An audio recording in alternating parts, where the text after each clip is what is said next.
นางอนัตตาวิปัสสนาภาวนาหาหันยอดธรรมอนัตตา2 ชั่วโมงเต็มก่อนนี้นางปฏิบัติกุกรรมในเขาพร้อมกันไว้สาเยตนา3 เจ้าก่อนพุทธัง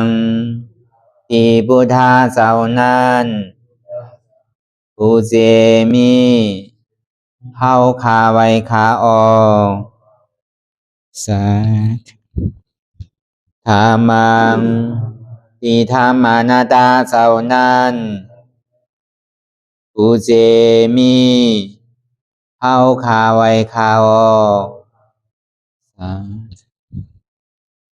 สังฆังยาริยาแปดเจ้านั้นผู้เจมีเฮาคาไว้คาออกต่อสืบกาเฮาติเลยดูคันธาเปิงดีพระตราสังขากรอิมาหังอัตตาภาวังพุทธัสสะปาริจาสามิกาติอันธาพาเปิงพี่แยมในดูตันพุทธาสาวเฮาออกอิมาหังอัตตาภาวังธรรมัสสะปาริจาสามิกาติอันธาพาเปิงพี่แยมในดูตันธรรมะสาวเฮาออกอิมาหังอัตตาภาวังสังคัสสะปาริจาสามิกาติอันธาพาเปิงพี่แยมในดูตันอาริยสังขาสาวเฮาออกต่อสิกว่าเฮาก็อ่อนกันเนาะผู้หลวงที่ปุญญาก็ปันโตอริยเจ้ากุเจ้าก่อนอริยเจ้ากุเจ้าค่ะในยามเมื่อไหร่ก็ดีอันข้าวอ่ำหูเสเลตั้งกามลงสามเปิงไหลวนพิษไหลลาพิษไหลเหตุพินมาเจอนานแค่นดอปดปล่อยวางความบันขาวเขาอย่าให้เป็นอันตรายลงอันเหตุตามาโผนิปานันสกันติคโนมโนกัมมังวสีกัมมังกายกัมมังแสมมุเรวนพิศลาปิตัวเอปิพิมาติอาริยาเจ้าภูเจ้าสวรรค์พ้นความเมตินเมษายนำกองการนั้นขินนิยามในจึงข้าวก็บินเสียสมมาเขาปวุนทีวิสิตาธรรมะตังโดอาริยาเจ้าเขาภูเจ้าสวรรค์พ้นความเมตินเมษายนำกองการนั้นขินนิยามในจึงสังวาเจ้าเขาภูเจ้าภูบายอกิเขาภูก็ภูโกนแสมมุเรวนพิศลาปิตัวเอปิพิมาติตนตัวสาวตั้งหลังนั่นในสังพยามโยนั่นในสังในก็ภูสังเป็นอันตรายเหตุมาผลนิปานเจ้าไหวใส่ให้ทัศนานสีภาวตระปันยาได้เป็นอันตรายให้จำมาผลนิพพานตอนนี้กว่าวันตามเมื่อตาเฮจงกันอาหันทุกข้าทุกข้าเป็นอนัตตาเยาเดียวอนัตตาตาเปอัตตาที่วิจิกิสาเกลียสานั่นเลยมดสิ่งเก่งหายกว่าในภาวะสัตว์ในอังแผงมันคือเลยห้าไหวผลยันห้าขามปุยนิพพานก็เย็นขันภัยสกรรมหลวยตาเนาะสาธุ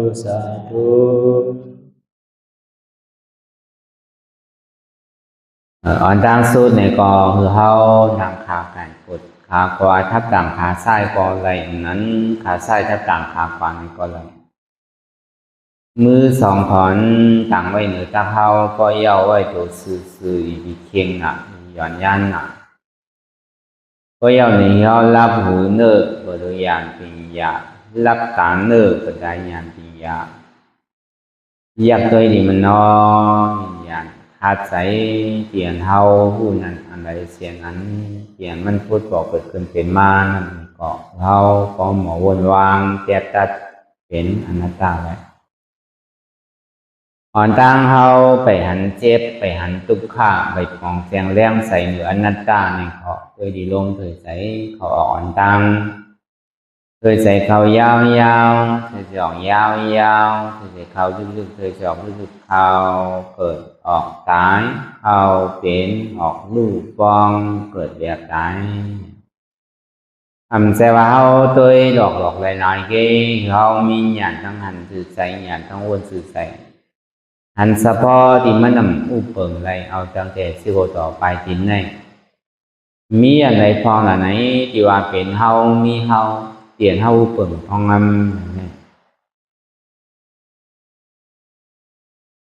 ป้วนปีป้วนเหลินป้วนวันมาต่อถึงพองยามเหลียวอายุอาสาเฮาในคนนำมาตั้งเท่าตั้งเปลี่ยนในคนนำมาแต่อาสาเฮานำเลยตั้งเท่าdo cả tăng biến nàyมันthì hái quả cho mà xã hội sẽ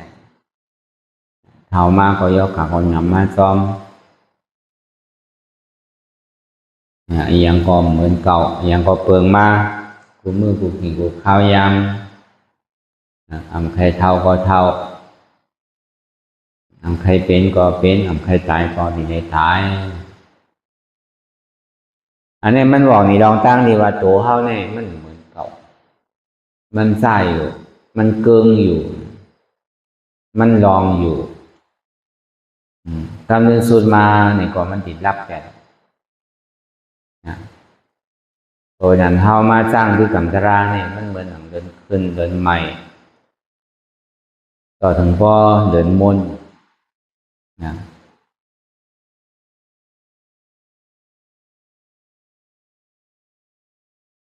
ก็วันนั้นลองตั้งเตียนเท่าธาตุสามตัวในตัวได้เมื่อมันยังจังใส่การอยู่เฮาก็โดดหาจองเตียนมันดีเดือเปิดเตียนมันถึงจิกถึงซ้อมเตี๋ยวแห้งไผ่แห้งมันตัวไผ่ใส่มันเหตุการณ์ปูนตา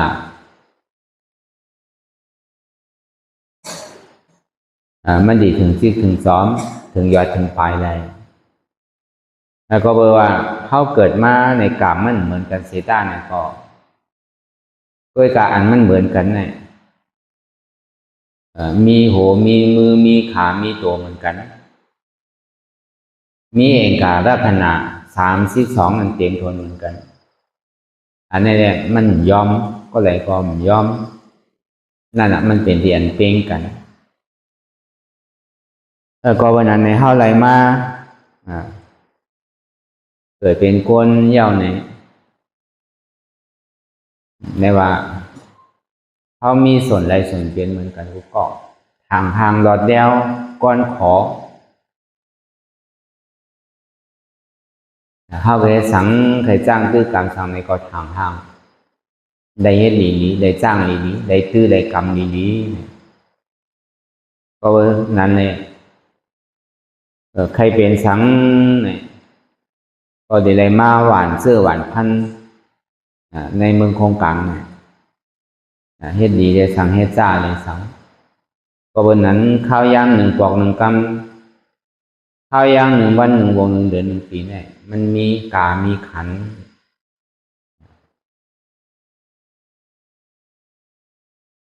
ก็เบอร์เท่าไรอาลางมาอย่างอันเท่าไรมาเกิดเป็นก้นให้เขาใครน้ำแมนเนี่ยเขาใครซุ้มเนี่ยก็มันมีที่เขาก็วันนั้นเกิดมา1 ศาสตร์แมนก็ใหญ่ไปคือซุ้มนั่นตีเกศซึ่งมันเนี่ยก็อาลางของเขาเนี่ยมันไหลเดือเสียนั่นเนี่ยก็หนูมีน้ำแมนต้องว่าทรายนีเก่าอย่าไปเอานีใหม่นำเลยตีไรอาลางนำเลยตีไรน้ำแมนนั่นก็เขาก็คัดใจให้ถึงมันไหลอย่างก็มันมีที่เขาคัดใสอย่ามีซ้อมใสนั่นค่าถึงมันเป๊ะมีอะไรเนี่ยมันหนกค่าถูกหรออย่างก็วันนั้นพอมาวันทัด3 ตัวตั้งแต่ที่ก็ต่อไปติ้งเนี่ยที่อันมันห้าพูดเลยลองตั้งแสบตั้งใหม่ลองตั้งก้นตั้งขึงลองตั้งอันหักตัวโกตายนี่มันก็หันคำเดียวแล้วก็เบอร์ตั้งหลังพ้นมาเลยสังตั้งนานดีถึงนั่นเลยสังเลย เราเหตุการณ์อยู่กูมือกูวันกูวงกูเดินกูปีนั่นเขาก็อยู่ย้ำว่าการเรียนเขาเฮ็ดอยู่นั่นนี่เฮ็ดคนตาคนตังน้ำเฮ็ดคนตาปีตาน้องตาลูกตาหลานเฮ็ดคนตาโผตาเมเฮ็ดคนตาเสื้อคือปีน้องเฮ็ดคนตาวันเมืองอันนี้เขาก็อยู่มาเขาเฮ็ดคนตาคนทีเดียวพอในลึกๆว่าแต่เนี่ยก็เปื่อหังในก็เปิงหลงมันนั่นเขาหักตัวเขาเหนือเปิ้นแต่ว่าลึกๆในเขาเฮ็ดคุณตาเปิ้นเขาหักเปิ้นใช่กำนำในเขาหักตัวเขาก็เขาซ้ำอยู่ว่าการสังเสก็เย้าอย่ามีขิงมีข้าวมียามันตาดีโตตั้นเต้ตั้งแต่เขากำมานั่นก็ที่ว่าตั้นห้านี่ก็มันตั้นการนั้นว่าเนี่ยมันมีกูวันบางปอกผมจำตั้นอ่ะกินข้าวผมตั้นกินอ่ะการเขาเฮ็ดอ่ะตั้งนานนั่นก็นำนั้นนำเขาอันว่าที่เฮียการอันว่าได้มันก็แบบนี้โกนั่นอยู่ในกรอบในสังอยู่ในป่าเฮียวสร้างเพียงในสังพวกก็ถามเขาพวกเขาสังลาดนี่ก็เมื่อนเขาตายนี่ก็เขาไปตั้นก่อนตั้นได้ตายกว่านังเก่าเนาะ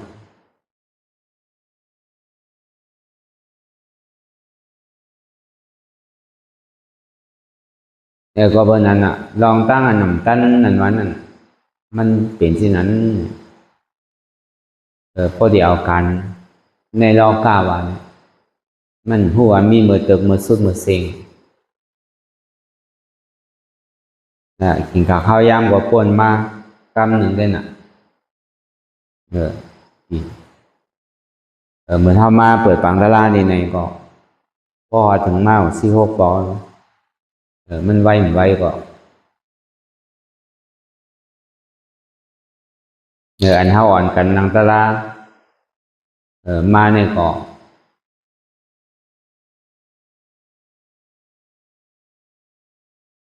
พอถึงมาอยู่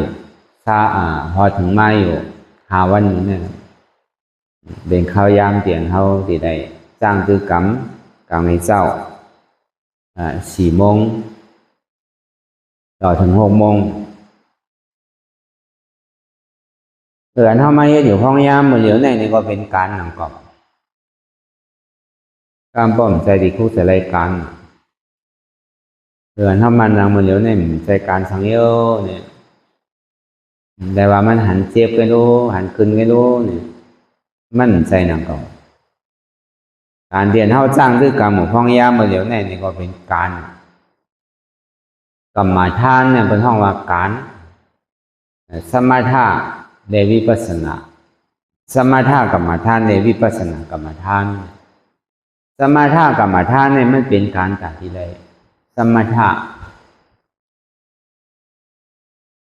วิปัสสนาเนี่ยมันเป็นการตัดที่ใดมรรคตราโผฏตรานิพพานตราและนี่ก็เป็นการนำเก่าก็วันนั้นเขาเฮ็ดเนี่ยเขาเฮ็ดการคนตัดเต็มมีการคนเอาในเหตุการณ์ของมันต้องมีการอย่างนี้จริงๆยิ่งเฮ็ดนำก็ยิ่งมิ้นนะยิ่งเป็นผู้จักนำก็ยิ่งการนำเหมือนเขาขายโค้ขายเล่งอันใดก็ดีขายอันใดก็ดีเฮ็ดอันใดก็ดีสร้างการเรียนเขาเฮ็ดอยู่ห้องยามเมื่อเดี๋ยวนี้ก็มันซ้ำเหตุการณ์คนตัดเต็มมีการเป็นห้องว่ากิจจา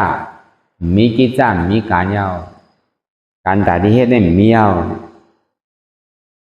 โดยเศาสนาพุทธกรรมลาเป็นเจ้าเฮาเนี่ยอันที่เฮ็ดไรสร้างตื้อกรรมไรนั่นโดยเสียนั่นก็พระเจ้าพุทธาเขาก็ปรามีเต็มทนมายาวนี่ก็เขาเป็นพระเป็นเจ้าห้างกวยการเขาก็มี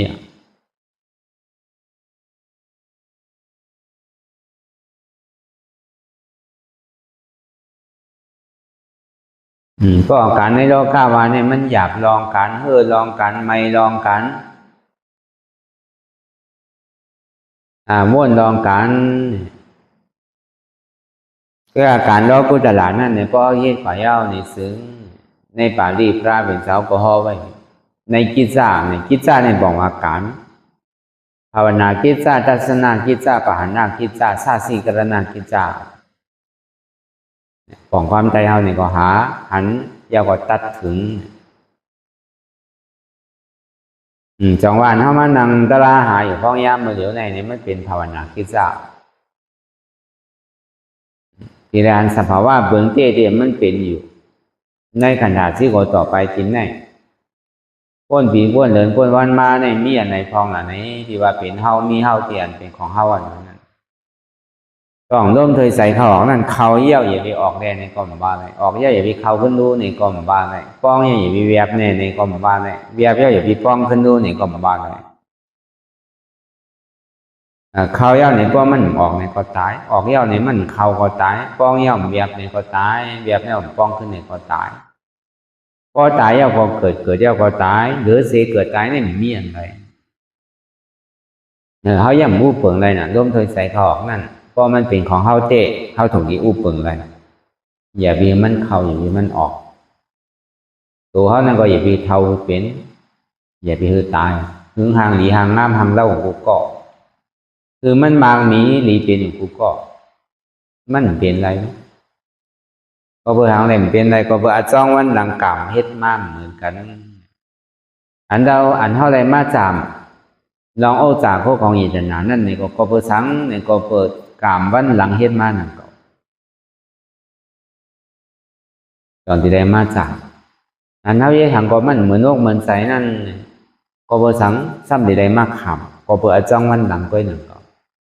เมียวขำมันว่าเนี่ยก็มันแตกเนื่องกันไรคนเท่าเนี่ยมันมีกามมันก็กามนี้มันก็กามให้คนที่อันกามนี้นั่นเนี่ยมันเหมือนหนังพายเรือลงน้ำพอพายก็ถึงใบมีพายเรือลงน้ำมันไหลนะคนที่อันกามให้นั่นเนี่ยซ้ำเหมือนหนังพายเรือขึ้นน้ำก็ที่มุงมองกามว่าเพราะกามเขาดีมากเขาดีมีไงเขาดีไรไงเนี่ยตอนนั้นลองไปมังมีดีเบนลองให้ตั้งหานั่นนี่ก็ซ้ำเข้าใจเหตุการณ์เนี่ยถ้าหนิมุงมองกามคือกามมาจอยนี่ก็มันเหมือนหนังเอาพายเฮินขึ้นนำตอนหลังที่พายเฮยังหรือพายขึ้นนำนั่นก็ห้ามเข้าใจพายนี่ก็มันถึงหนังเก่าเวลาพอเข้าใจพายนี่ก็ถึงหนังเก่าถึงว่าพายเฮไหลขึ้นนำในสีตาก็มันก็กว่าอะไรอยู่หนังเก่าก็วันนั้นการนี้การละลาในก็หนังนั้นหนังเก่าก็ดีไปคือพวกขามดีมากก็ดี เลยโทษเลยง่ายของการมาตลาโผตลาในนั่นก็แค่ให้กามมันเป็นดีนั่นเนี่ยเป็นในเฮ็ดไว้เป็นในหวานเสื้อหวานพันไว้ตั้งหลังเยี่ยวในเนี่ยเมื่อหนังดีมันไหลลงน้ำนั่นก็แต่พายอ่อนอีกหนึ่งก้อยก็หอดกำเดียวโคนแล้วเนี่ยมันมีอยู่4 ก้อนเหมือนหมอกโมอยู่ในน้ำนั่นหมอกโมอันนึงเนี่ยมันตึงอยู่ในกลมในเปื้ออยู่หมอกโมอันนึงเนี่ยมันขึ้นมาอยู่ในกลางน้ำหมอกโมอันนึงเนี่ยมันขึ้นมาอยู่เหนือน้ำเนี่ยหมอกโมเนี่ยมันก็อยู่ไว้ตั้งเหนือไว้ไปมุงมองแดดแต่มันตีส่องเพราะว่าแดดออกมาเย้าเนี่ยก็หมอกโมนั่นก็กีกำเดียวผู้โกเนี่ยก็มันแจกไว้ของมี4 ทานทานนั้นเรียกเซลนั่นเนี่ยก็ต้องได้ถอนตะลาอ่อนอีกหนึ่งก้อยก่อนไล่ตะลาหมักตะลาโผตะลากว่าอันนั้นเป็นผู้โกเตียนโมดีมันขึ้นป้วนน้ำเย้าเลยมันมองสายแดดพอตาวันแดดออกมาอย่างพอถ่องย่าอย่างนี้ก็หมอกโมนั่นก็กีก็มันอยู่อันนี้ผู้โกก่อนผู้โกทน2นั่นเนี่ยมันพูดออกมาเหนือน้ำยาวในทางบอก3 วัน7 วันเนี่ยก็มันดิคืนไม่ก็พอมันยาแดดมันก็ติดกีมากผู้โกทน3นั่นเนี่ยมันอยู่ในกลางน้ำเนี่ยไปเข้ายามใน3 วัน7 วันในสังไปเข้ายามอ่านโหเลือนโหปีมันในสังไปเข้ายาม3 ที เท่าที่เป็นที่ตายมานั่นในสังเนี่ยมันจะได้พูดออกมาพวกกลุ่มมังก็เนี่ยมันอยู่ในกลุ่มในเปลือกที่ได้ว่าเต้ที่ได้สอนเต้ที่ได้เฮ็ดเอาเต้ที่ได้สร้างคือกรรมเต้วันในกล่อมใดเดือนในกล่อมใดปีในกล่อมใด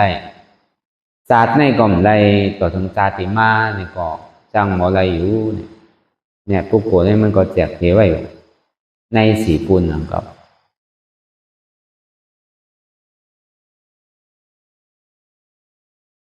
แล้วก็วันนั้นเขาคัดใจโซซา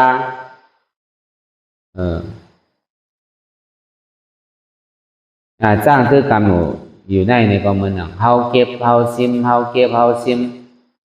เพราะท่องว่ามันก็มือหนัง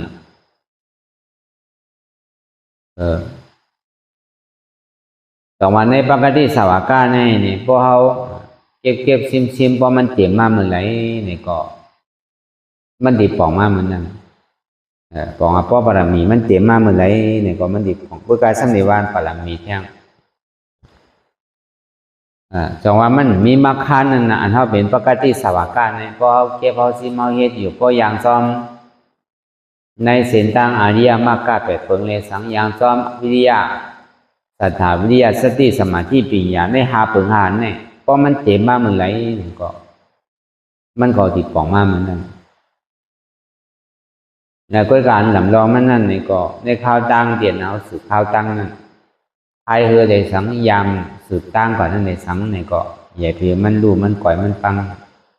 คือเขาเฮ็ดกว่ามันเมื่อนั่งศรัทธาคือมันมีไว้ในวงในใจเสกในพระราตราสังขารเนี่ยห้องว่าพระรานั่นก็เป็นอนัตตาวาจานั่นก็เป็นอนัตตาสังขารนั่นก็เป็นอนัตตาอันนี้เขาหยุ่มยำเกิดดีในพระราตราสังขารหยุ่มยำเกิดดีในคอสังกัมสัมราเป็นเจ้าห้องอนัตตาวาจาแล้วในสองมา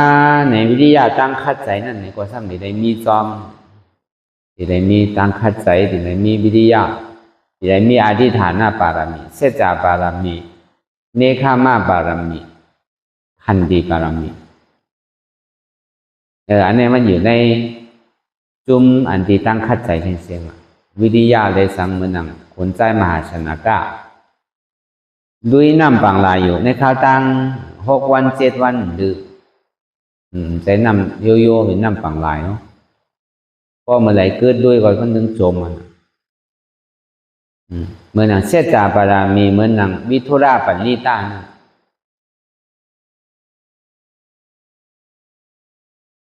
เนคขมาบารมีเหมือนนางเจ้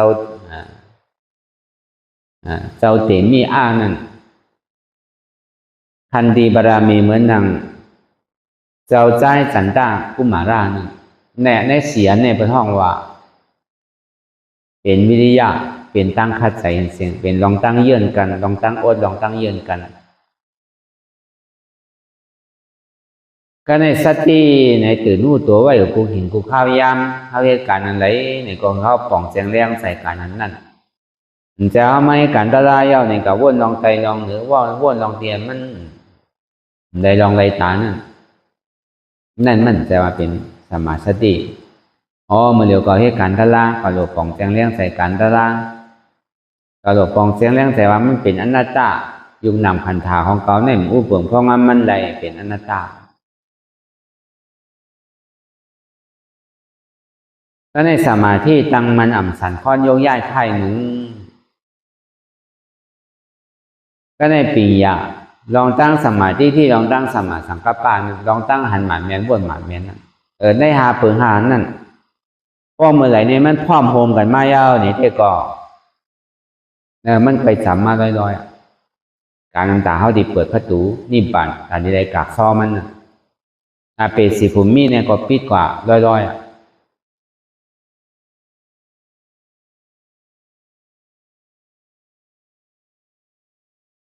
ก็เพราะนั้นอีกอย่างก็มันมีที่เขาเฮียเท่าจ้างเขาตื้อเขากำเอาก็หนึ่งก็เพราะว่าในเมืองโลกล้อกล้าหลงเนี่ยเมืองคงกังเนี่ยมันเป็นเมืองที่อันถูกที่มาหวานเสื้อหวานพันเหมือนเท่ากับข้าวกาด เขาใครไรสังเขาใครซื้อสังเขาใครเฮ็ดสังเหมือนเขามีสวนมีไห่มีนาเขาใครปลูกสังเขาใครไรสังเขาก็ดีแล้วมาเฮ็ดเอาในเมืองโคงกลางเดือเสนั่นในเมืองผีเมืองสางนั่นในเมืองเปรียบสิภูมินั่นมันเป็นผลอาโจของเสนเหตุทางเอาซ่องในเขาตัวเฮ็ดมือเหลียวพอเฮ็ดลองตั้งมือทุจริตเนี่ยก็มันดีเฮ็ดเขาป่าตั้งใจพอเฮ็ดลองตั้งสุจริตลองเมตตากรุณามุทิตาอุเบกขาเลยสังลองสมถะเลยสังเนี่ยก็มันดีอ่อนเฮาขึ้นตั้งเลยพอเฮ็ดลองตั้งวิปัสสนาเนี่ยก็มันดีอ่อนเฮาปวดลองตั้งทุกข้าอยู่เนื้อโลกรอบกาทั้งเสียงกามล้ำในมันดีเฮ็ดเฮาลงตั้งใจกามขาวนี่มันดีเฮ็ดเฮาเป็นโกนเนี่ยเป็นผีกามมั่มขาวล้ำห้องว่ากามใสเนี่ยมันดีอ่อนเฮากว่าเมืองสางหมู่ป่าด้วยกันในสามเตียนที่ว่าเนี่ยมันยังตึกเป็นกามมันยังตึกจอมกามมันไปอยู่เนื้อกามเด้อกามห้อมดีด้วยกามเปิ้นดีเนี่ยมันยังตึกเอาในเป็นทีวาทีลานอยู่เพราะว่ายังตึกมีกามนี่ก็ตึกดีได้เกิดได้ตายผีก็มีกามผีสางก็มีกามสางโกนก็มีกามโกนสัตว์เลี้ยงสัตว์เปจ่าสุรากายนาลายเนี่ยก็มีกรรมมันก็วันนั้นเพิ่งอินเดอเซกรรมนั่นนะกรรมมุนามัตตาตีล้อกอเนี่ยมีกรรมไว้เป็นเจอเป็นพันเนี่ยตั้งหลังพ้นมากกว่าเพื่อเขาเลยเหตุกรรมดีเขามีศีลมีธรรมเขาก็เลยมาเกิดเป็นคนก็เพื่อเขามีศีลศีลหาเซียนแหละเขาเลยมาเกิดเป็นคนก็มีสินศีลหาเซนในตาที่ขึ้นเกิดเป็นก้นเนี่ยเป็นไรโดยเสียนั่นอันผ่านในสันมังมีลีเปลี่ยนในสังอันนั้นก็เข้าก็ไรไรจากก้าในสังไรหลู่ไรต้านนั่นในสังในเกาะเข้าก็ไรมังมีลีเปลี่ยนเฮ็ดง่ายซื้อง่ายขายง่าย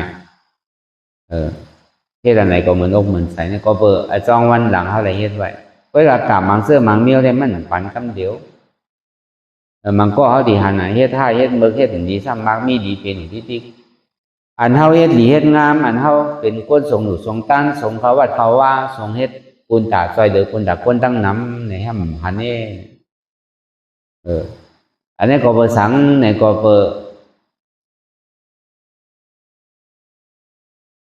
การปัจจุบันเนี่ยมันย่ำไปส่งผลอาโจโดยนั้น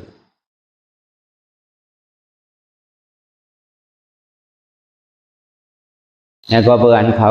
ไรมังมีดีเปลี่ยนอยู่ก็เปิดกามอาจ้องวันหลังนั่นมันส่งผลอาโจนั่นก็เปิดอากูโสกามนี่มันไปส่งเถอะก็เปิดนากามมันว่านั่นนี่ก็อยู่ในรอบการนี่มันตึงรอดก็เปิดมันเป็นเสื้อเป็นพันมันอยู่ยาวเนี่ยมันตึงตีไรจามมันตึงตีไรขำก็เฮ็ดหลีก็ตีไรจามก็เฮ็ดมือก็ตีไรขำก้อยการเข้ามาจ้างถือกรรมตราในมันอยู่เนื้อกรรมอันอยู่เนื้อกรรมในห้องวันรอพุทธดา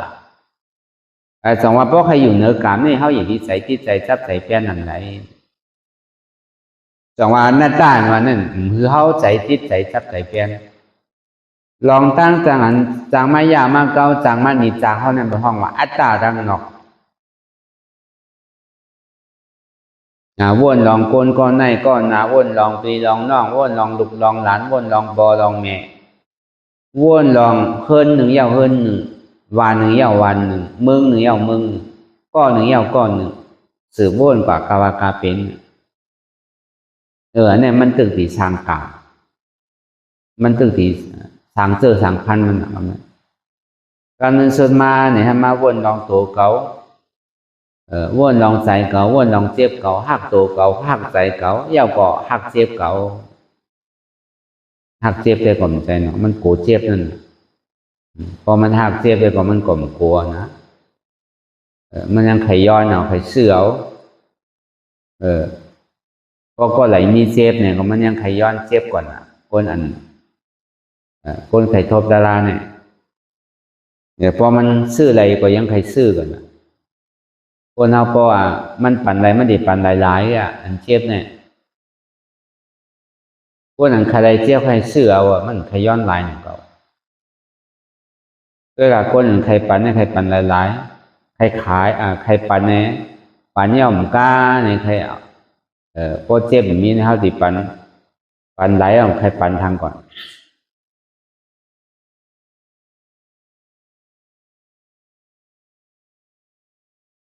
ใครจ้างปันทางก่อนมันจะปันหลายๆนั่น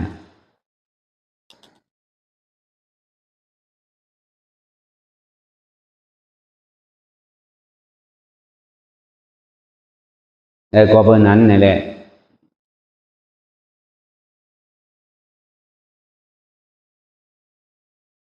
อันมันอยู่เหนือกามตั้งโมตั้งเสียงในห้องว่าเป็นจันรอพุทธะเป็นดินใจจิตใจจับใจแป้นนั่นแหละกามเนี่ยมันเฮ็ดให้เฮาใจจิตใจจับใจแป้นก็เบอร์สังก็เบอร์อุปจารนั่นใจจิตใจห้อยมันจะนี่เป็นกามเกิดขึ้นมาอุปจารในสำลุกที่ไหลมาลูกติตัณหามันจะนี่เกิดขึ้นเป็นอุปจารตัณหาในรู้สำลุกที่ไหลมาเนี่ยก็เบอร์สังในมีตัณหาก็เบอร์มีเวทนาในการเกณฑ์เนี่ย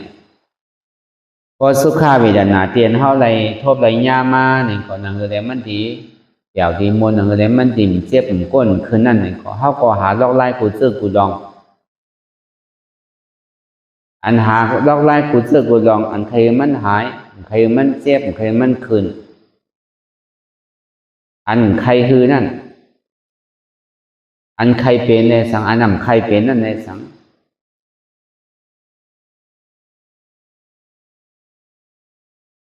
มันเป็นอย่างมันเป็นตัณหา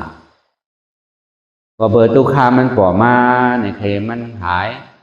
โหน่ะพอสุขาป่อมาในใครไรมีเกิดนำเกลือแค่นี้ขนาดนั้นพอมันเจ็บแต่แล้วก็เปิดมืดเกยจอมเวทนาเจือกเปียกเจือกมนเจือกเสื้อซ้ำโกตุกขาในแหละมันก็จึงดีมุงมองใครคือสุขาในเกิดขึ้นไวๆใครตุกขาในกว่าไวๆพอสุขาในพออยู่ใครอยู่ต่อโซ่สังว่าเบียกไรหาบไรหามไรเนี่ยแต่ก็มันใครเบียกกับพุทธิอ่ะตุกขานี้หล่อนี้นึงก็ใครหายไวๆอันใครมันหายเลยสังอันมุงมองเปียกมนเสื้อสารนั่นเลยสังอันใครเปียดใครปล่อยใครพาทุกข้านั่นในสังไหนมันเป็นตัณหาก็เปิดมีเวทนามันจะดีมีตัณหาก็เปิดมีตัณหาในสังนี้มีอุปาทานอุปาทานใจจับใจจ้อยเหมือนหนังเขาว่าของอันเท่าใครใจในสังของใครนุงใครใจนั่นในสังนี้เขาว่าเมื่อไปมีเงินเก็บเดินเนี่ยก็มันก็พอตัวไว้เอาใจติดใจจับไว้เอาลองสังเสก็เย้าอันนั้นห้องว่าฐานใจจับจอยพอเบอร์มีลองตั้งใจจับจอยเนี่ยเลยจะดีมีกามก็อยากกำหนำเนี่ยมันพวกใส่อะไรกามดีนั่นกามขาวนั่นกามเขาได้เฮ็ดไว้พอมันหนังตาพอมันเจ็บก้นขึ้นเมื่อยแกนมามันเหลือเหลือใจมากในเขาเลยดูสังไว้เขาเลยต้านสังไว้เขาเลยเฮ็ดตาหน้าสังไว้เขาเลยมีศีลสังไว้มันคุกใจอะไร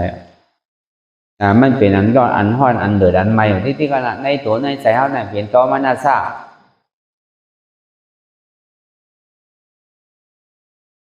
ก็เพราะนั้นเพราะเป็นนั้นในมันกว่าลองตั้งอากุโสกามล้ำในมันเกิดขึ้นกามล้ำในรู้เส้นตั้งมันสนิทกว่าที่ไรล่ะมันดีลงตั้งใจเส้นตั้งอันที่อ่อนคือมันลงตั้งใจนั่นมันเป็นกามล้ำกามโลภะเลยสังกามโทสะเลยสังกามมานะเลยสัง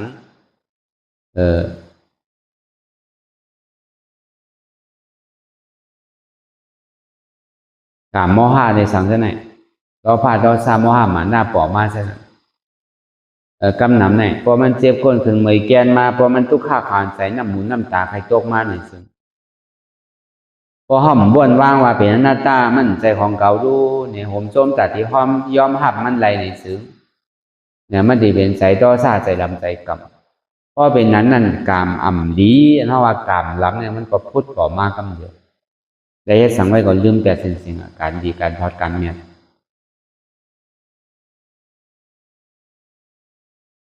ก็ในพวกกามข่าวเกิดในกามอะไรที่เป็นก้นได้เป็นผีนั่นเนี่ยพอเมื่อเวทนาทุกข้ามาถึงตัวถึงใจว่าหนึ่งเจ้าเขาที่ไรทบลงเพราะเขาอยู่ดีมากเพราะเป็นใจเป็นเนื้อเพราะจำดีตายมากเพราะมันดี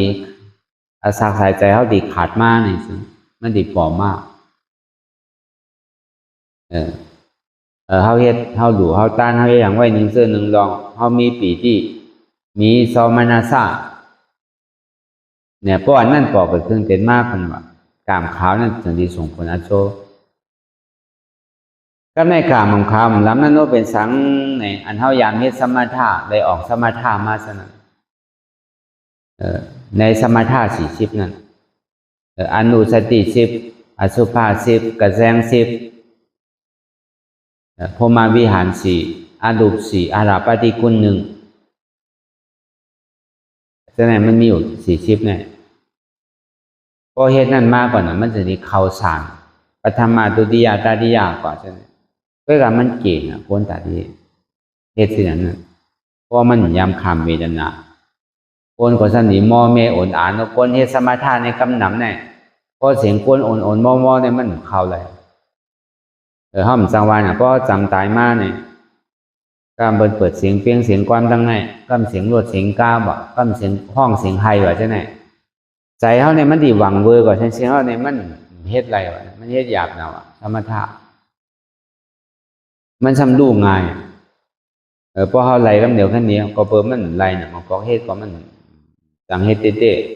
ๆเป็นสมถะวิปัสสนาเขาก็มันก็เขาย่ำแจกเพลอะไรลูกสมถะนี่มันเป็นนิมิตมันกำหนดมันวางเป็นอุเบกขาใช่ไหมเป็นสมถะทั้งสิ้นก็ว่าวิปัสสนาในซ้ำซ้อนภัยมันดุกมันเจ็บมันแสบมันไหมมันแก้นกระหือในกล่อมโก้ให้รัฐานในสืบก็เป็นเมียวซึกในก็ตาติต่อ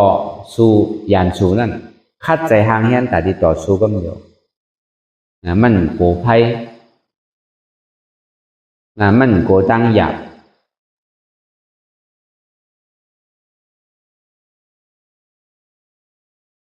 นั่นคือเดี๋ยวมันดีเจียว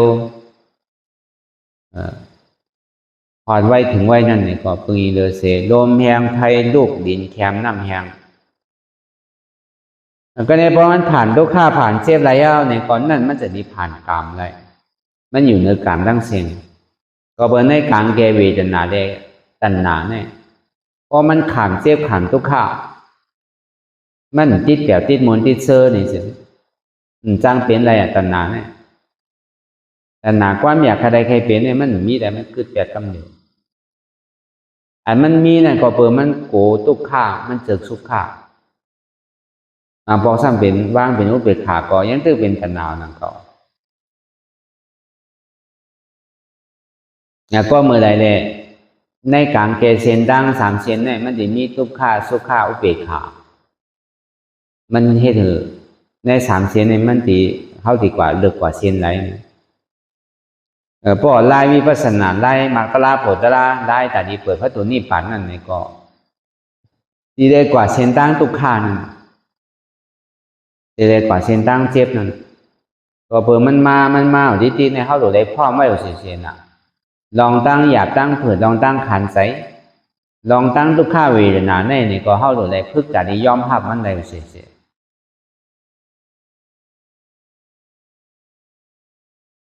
แล้วก็เปิดสังในป่อคนในดอกรอบก้าดอกเฮาว่าลองป้ายมังมีดีเป็นนั่นก็เหมือนนั่นก็เมื่อเขายังตึกหนุ่มตึกกลางเมื่อเขายังตึกเจ้าตึกเชียวนั่นในก็ก้นทองเลยก่อนใกล้รัดเมื่อเขายังตึกหนุ่มตึกกำเมื่อเขาตึกกว่าอะไรเฮ็ดอะไรในหาอะไรอย่าไปข้านเลยเมื่อเขายังตึกเฮ็ดอะไรหาอะไรในหาที่หากล้าหาขาย หาไปมังมีดีเป็นเนอย่าไปหย่อนย่านอย่าไปเอิญอย่าไปข้างโดยทุกข้าไว้โดยอยากผืดไว้ก็เท่ามาติดทุกข้าโดยอยากไว้เมื่อหนุ่มเมื่อยังตึงมีกำลังเมื่อยังตึงมีแห้งเนี่ยพอไวมาเนี่ยมันติดได้สาก็อยากไว้เมื่อเงาปึ้งมันเกาะก็สาเมื่อหนุ่มมันติดทุกข้าเมื่อเท่าก็ทุกข้าเมื่อหนุ่มมันติดสาเมื่อเท่าโดยเฮ็ดไว้การสั่งก็เย่าเหมือนเขาเฮ็ดการให้การหน้าการสนการกล้าการขายก็เหมือนกันละเหมือนเฮ็ดการหน้านั่นก็เหมือนนั่นก็มันใจเฮ็ดเปล่าโตเอาน้ำใส่ได้สังไทยได้สังหวานได้สังปลูกได้สังดุมลาตัวถึงมันได้สัง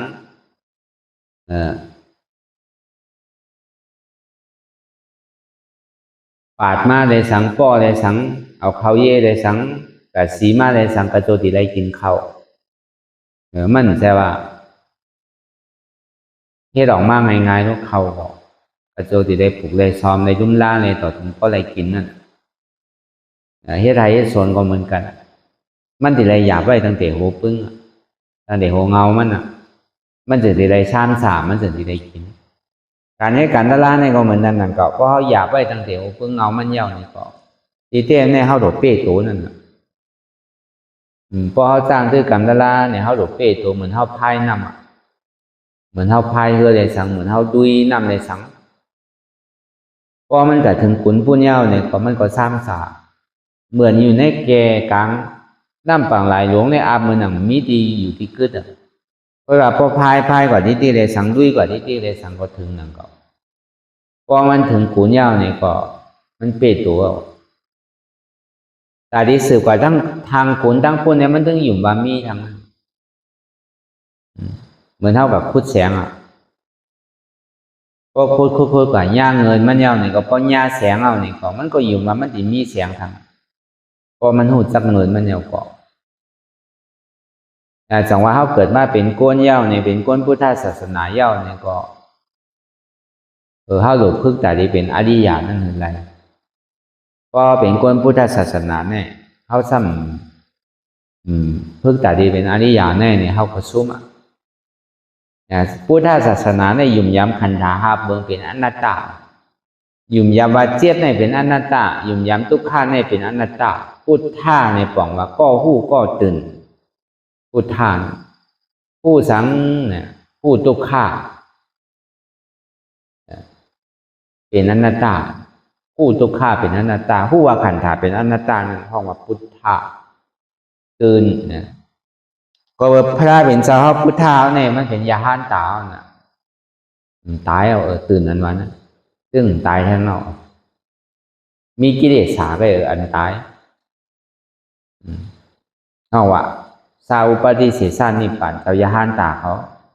ยังตึงมีขันธาอยู่นั่นห้องว่าซาอุปฏิเสสานิปันเพราะว่ารับขันธากับเย้านี่ก็เป็นอนุปฏิเสสานิปันถ้าเป็นเจ้าเลสังปัจเจกพุทธาเลสังเจ้ายาห้านตาเขานั่นในสังเป็นที่นั่น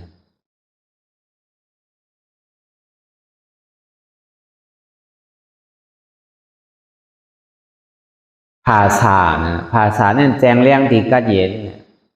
อันมันเจ็บอยู่อันมันเสียบมันไหมมันแก้นอยู่นั่น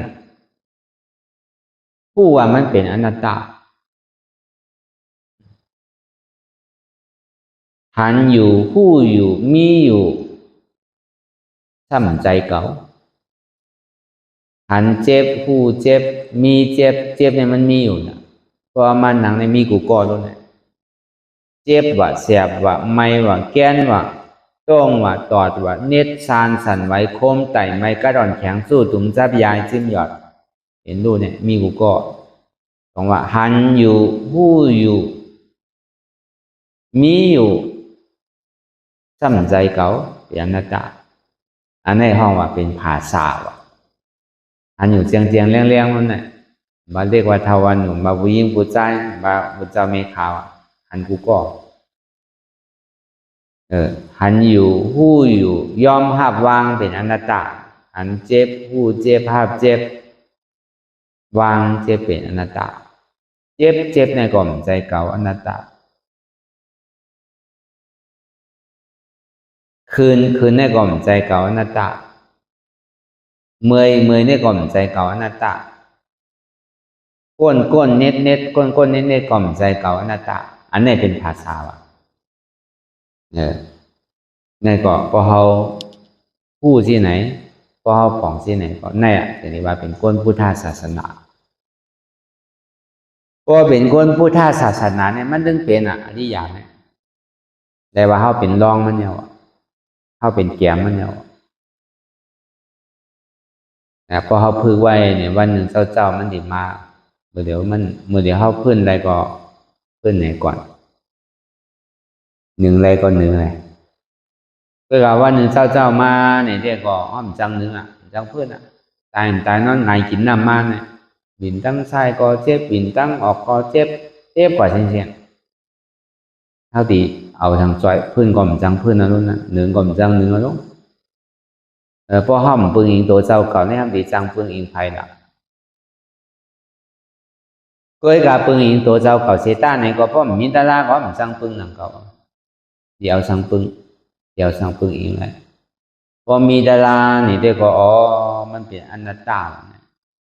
มันใจเก่า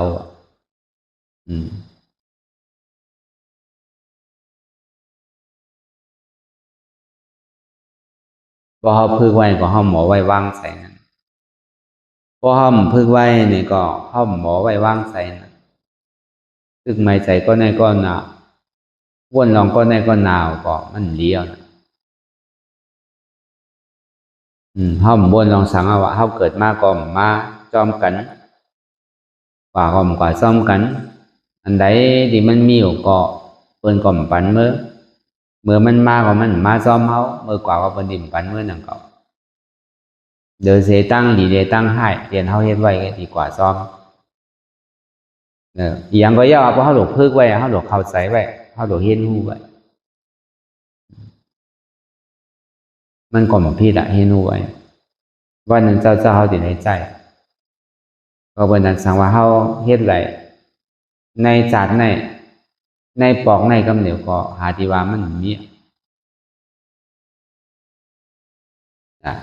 พอเขาเฮ็ดไว้นะพอไหลแววก็มันไทยมาซื้อก็มันเปรี้ยวนะใครตายไม่เหรอก็ปล่อยมันตายลองตั้งตายได้มันว่าอะไรđóตายดีงามเสียตาเนี่ยก็มันเป็นก็ตายดีนี่ก็เป็นขี้หูเงี้ยวมันใช่เพราะว่ามันโทมันยาวกว่ามันใครตายซื้อก็ตายมันจึงตีเป็นก้อนกว่าตั้งนาที่แก้มปอกขึ้นตั้งหลังเป็นก้อนขึ้นตั้งเหนือลงตั้งใต้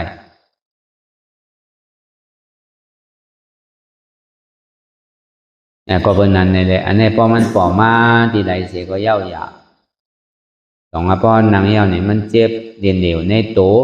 เรียนอยู่ตีใจเรียนเหลวตีเจ็บนั่นเนี่ยก็ของอัตราเนี่ยมันไข่คือตัวดีนั่นมาดีโตเนี่ยก็คือจุ้นโตนั่นหลอกลายมันก็มาดีใจเนี่ยก็คือจุ้นใจนั่นนะมาดีเจ็บก็คือจุ้นเจ็บนั่นนะวนลองเปิ้นก็มีเปิ้นวนลองเขาก็มีเขาวนลองเฮาก็มีเฮาวนลองเก่าก็มีเก่าอันนี้มันเป็นอนัตตาออโตเมติกก็ไล่หูโหมันว่าก็ง่ายๆจำๆมันโดนน้ำก็คือดังเก่าอ่ำใจตัวเก่าอนัตตาอ่ำใจขาเก่าอนัตตาอ่ำใจแอวเก่า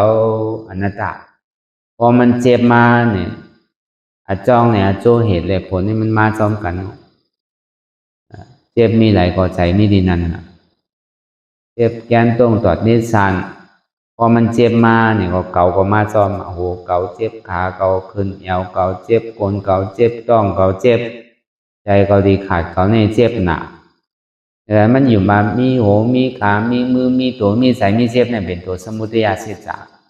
อันเจ็บแกนตรงตอดนิสานเนี่ยเป็นทุกขาเสียจากอันหูจักเอาเก่าออกนั่นห้องว่ามักกะเสียจากนั่นมีโหมีขามีมือมีตัวมีใจมีเจ็บ เอาอนัตตาก็เป็นอัตตาอัตตาสมาเป็นเกาเป็นหัวเกาขาเกามือเกาตัวเกาใจเกาเจ็บเกาอนัตตาสมอ่ำใจหัวเกาขาเกามือเกาตัวเกาใจเกาเจ็บเกามันเป็นอนัตตาเพราะอัตตาตัวกว่ายาวในมีจิกิสาก็ขาดกว่าตัวเป็นกิเลสาเต้ๆมันเป็นตัวหัวตัววัวหนูกูเจอกูลองตัวหู้กับกูเจอกูเมียวนั่นน่ะตัวเทมันเป็นในเป็นนานนั่นน่ะอันนั้นน่ะเป็นตัวกิเลสาตัวหู้ตัวนั้นกำเดียวลองอันเจ็บแก่นต้องต่อเนสาเนี่ยมันเป็นผลมันแก่นแต่เป็นเหตุมันดองเทมันเป็นเมียวนั่นเทมเป็นเมียวไหนเสตามเป็นเมียวไหนเสตามเป็นเมียวไหนกัดปนนู่นไหมปนนู่นแต่ในอันเนี้ยตัวเนี่ยเป็นตัวกิเลสาพอตัวในขาดกว่ายาวในก็เวทนาเนี่ยใครขาดก็มันขาดกะไล่มันน่ะอันมันเจ็บก้นขึ้นไม่แก่นนั่นใครหายก็หายกว่าห้างมัน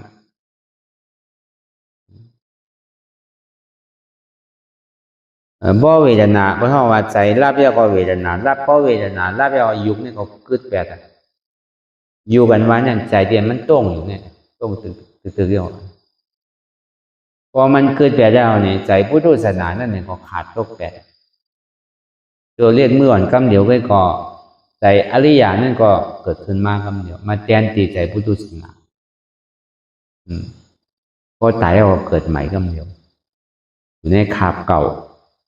ก็กลายเป็นใจใหม่ขาบได้ขาบเก่าก็กลายใจใหม่โตได้มันเปิงอย่างนั้นเก่าก็กลายใจนี่มันเปิง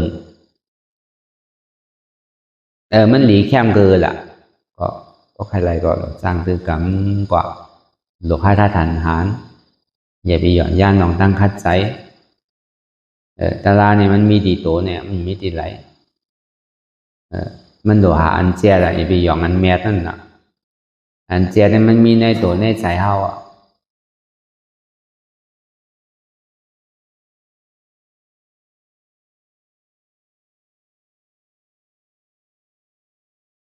ก็บนนั้นในแล้วในก็เขาวนยาวเขายาวเหมือนเนี่ยมีว่าไพ่มีว่าเทิงอันนั้นในสังวนในสังคือมันเพียงกันกว่าวนต่อถึงเจียมันพอสุดวนต่อถึงทุกขานั้นพอสุดต่อถึงอัตตานั้นพอตกพุทธขาดกว่าในที่มันพูดบอกเกิดขึ้นเป็นมานั่นก็เราหมอวางอนัตตาไหน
ลองตั้งอันเป็นอยู่กุเซอกุยาย้ายข้องคำไว้ที่ใส่หูถอดถอนออกที่ใส่หูมันออกเสียงก่อนสภาวะอะไรก็ดีลองตั้งอะไรก็ดีอันเกิดขึ้นมาที่อยู่ตัวที่ใส่ที่เจี๊ยบสนั่นถอดถอนออกที่ใส่หูมันออกเสียงสภาวะยุทธาสีเปิงสนั่นเจ็บเทียนโตกอดเนตสั่นไหวโคมไต่ไม่กัดอ่อนแข็งสู้ตุนทรัพยายจึงอยากเป็นดูสภาวะยุทธาสีเปิงสนั่นตีหนังทาดกว่าผู้ทรัพย์ตีอัตตากว่ายึดว่ามีโตมีใสมีเจ็บสนั่นเอาบ่วางเป็นอนัตตาไหลลองแสนพ่องปิวอยู่อันเฮาว่นลึกว่นเลยอยู่เป็นเดิมเป็นลาวอยู่ซึ่งในสาวถอดถอนออกตีใส่หูมันออกเสียงก่อนยอมกึดยอมออกยอมลงอันเฮ็ดให้เฮายินดียินให้เสื่อมอารมณ์เสื่อมถึงใสถึงคอไว้ตีมันยืดไว้ตีมันเป็นทุกขานั้นปวดปล่อยวางออกที่ใส่หูมันออกเสียงก่อนลองเสื้อเป็นทุกข้าเลยลองย้อนถึงใสหลายๆอย่างมันเกิดขึ้นมาตีตัวตีใสตีเจียบสนั่นปวดวางย่อเสียงก่อนก่อยค่ายย้ายลายหนึ่งพื้น